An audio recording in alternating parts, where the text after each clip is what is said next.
We want you to adore the contrast. We all do.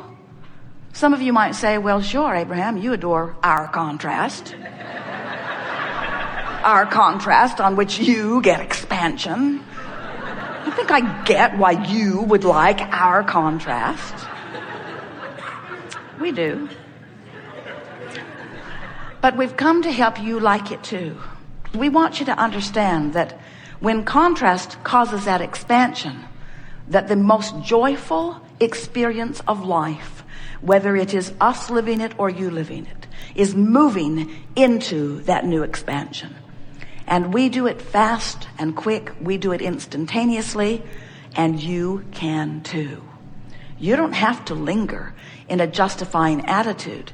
You don't have to explain to anyone why you would prefer that over this. But you do have to stop beating the drum of what you do not want, which was the catalyst that gave birth to the expanded version of you. We have a piece of knowledge that we also want you to have, and that is, while you are the creator of the physical trappings that surround you, you are the creator, attractor of every bit of that. The most important thing that we want you to understand is that you are the creator of you. And you are more than the you that you have been taking credit for. You are the creator of the expansion of that which is you. Now, don't get us wrong. We're in this together. In other words, the non-physical version of you is in on this too. But you are the pioneer. You're out here on the leading edge. You're sifting through the big time contrast, and you're coming to the new conclusions. And when you do, we choose the new conclusion that you have arrived at while you linger. And it is our desire that instead of lingering over there in the out of the vortex dumb, that you come with us, that you come more readily, that you tune yourself to the frequency of who you really are, that you tune yourself to the frequency of your furthest most expanded conclusions and desires, so that you can, while you're in these physical bodies, live the exhilaration of keeping up with who life is causing you to become. The balance of your planet is in good hands. So we're not having this conversation because your world needs to be saved, or your planet is in peril, or you'll be in trouble if you don't hear this. You're all doing just fine. It's all working out great. Really, it is.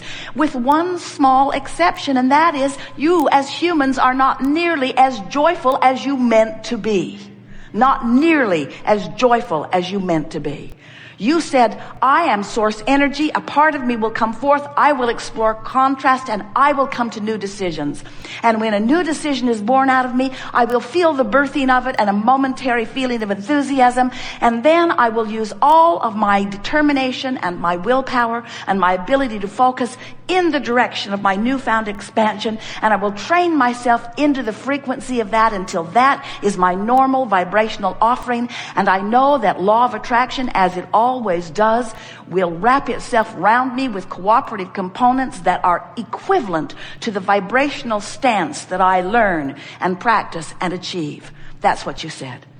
And you said, and the best part of it. Let's see, what's the best part? Being born? No, not really. Sifting through the contrast?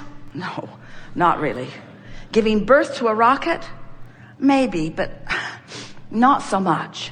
The very best part of it is having expanded and knowing that I've expanded, because I can feel that I'm not up to speed with my expansion, and then doing something about changing my thought until I get in the groove of the expansion, and then feeling myself be drawn by law of attraction into the cooperative component of the vortex of creation.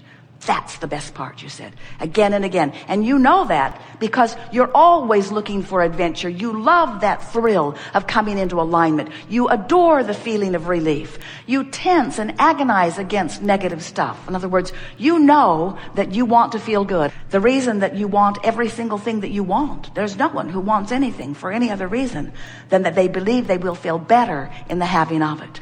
And we want you to understand that it's not the having of the thing. It's not the having of the girl. It's not the having of the boy. It's not the having of the relationship. It's not the having of the car or the empire or the job or the money. It's not the having of those things that you are creating that makes you happy. It's the having of the vibrational alignment with who you are.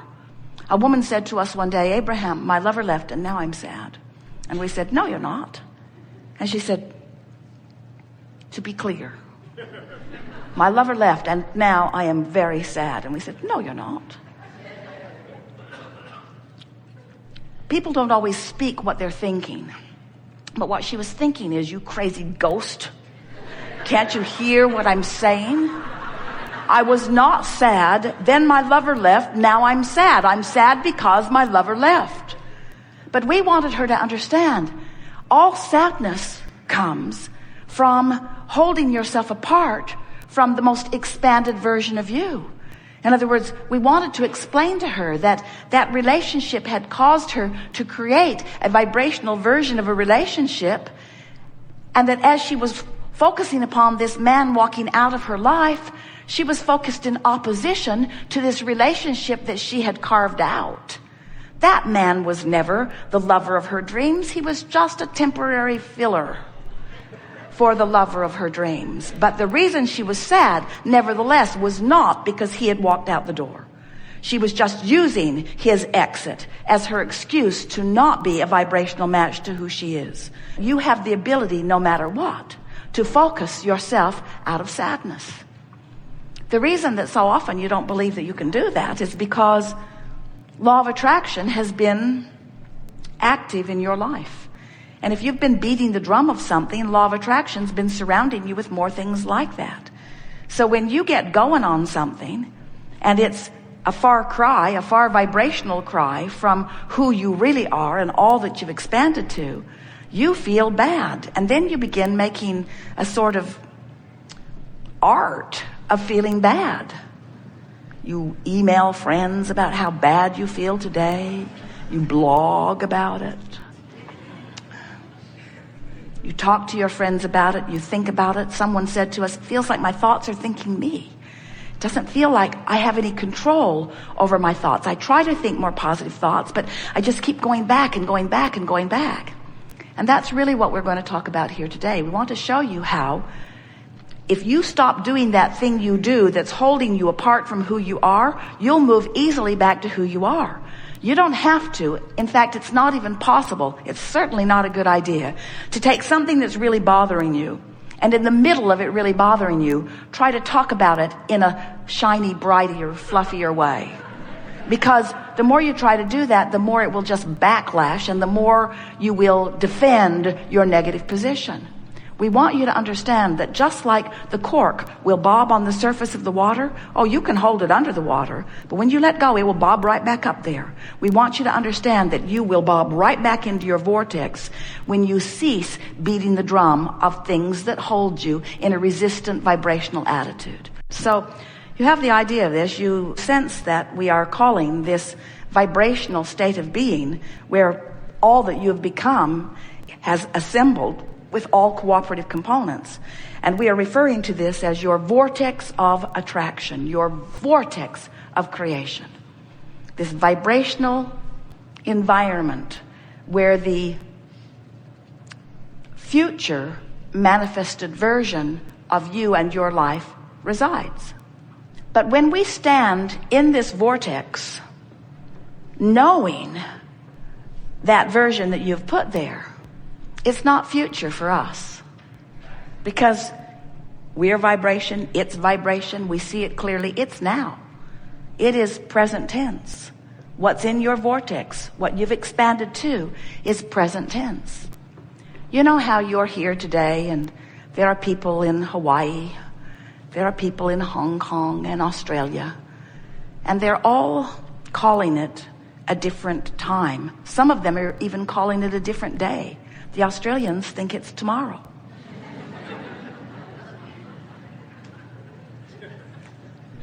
But even though all of that is true, it's all right now. It's all right now. It's all right now. If you call them on the telephone, you're going to have a now conversation. Well, there's a little lag time.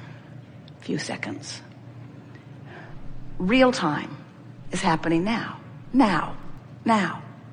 What we want to help you to feel in the way we know it to be is that this vortex of creation is now. It's now. Your financial abundance is now. Your physical well-being is now. The relationship of your dreams is now. It's now.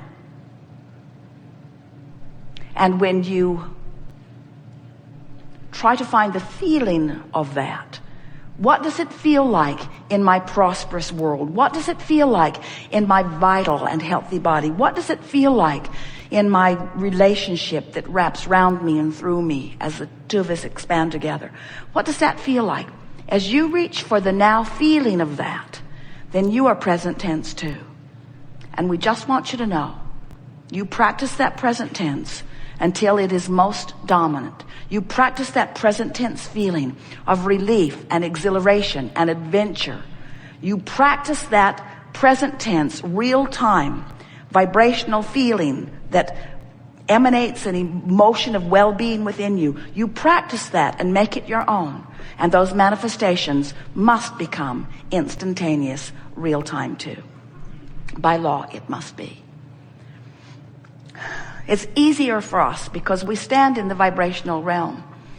And we have a longer memory also. We know that everything that you see around you that is already manifested was a vibrational creation first. And so vibration has been present tense reality for us for so long that we just don't get it why you ever worry when you've launched a rocket about anything, because it's for sure it's going to happen.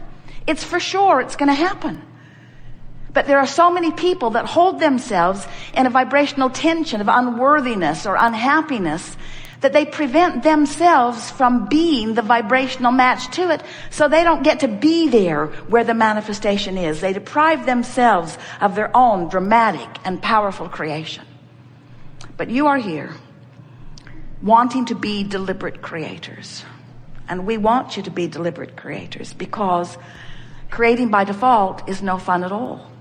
Oh, you create. You can't help it. You sift through contrast, you launch rockets, the larger part of you becomes it, and the next version of you born into physical will embody it. In other words, you get to continue to expand. But it was your plan to do it real time. And it was our plan to remind you of that. So, the only difference worth mentioning between you as you abide here in your physical body and your inner being who dwells in this non-physical vortex of creation, the only difference worth mentioning between the physical you and the non-physical you is that the non-physical you has trained itself vibrationally to the point that there is no resistance present in the energy that would be discernible by you. Now, we qualified that just a bit because there is contrast in everything, and there are two sides to every wave. We're just telling you that the non-physical wave doesn't have the dips and swings in it that the physical wave does. That's why we label you leading edge. You're sifting through greater contrast, but as a result of that, you're coming to bigger conclusions. You're making more happen through the life that you're living. Now, we come forth to visit with you because you've summoned us in your wanting to understand how all of this works. Not because you need to know what we're going to talk about here today in order for this continuum of eternal life to continue to progress perfectly. It will do that whether you know what you're going to come to know today or not. In other words, you're going to sift through contrast because you can't help it.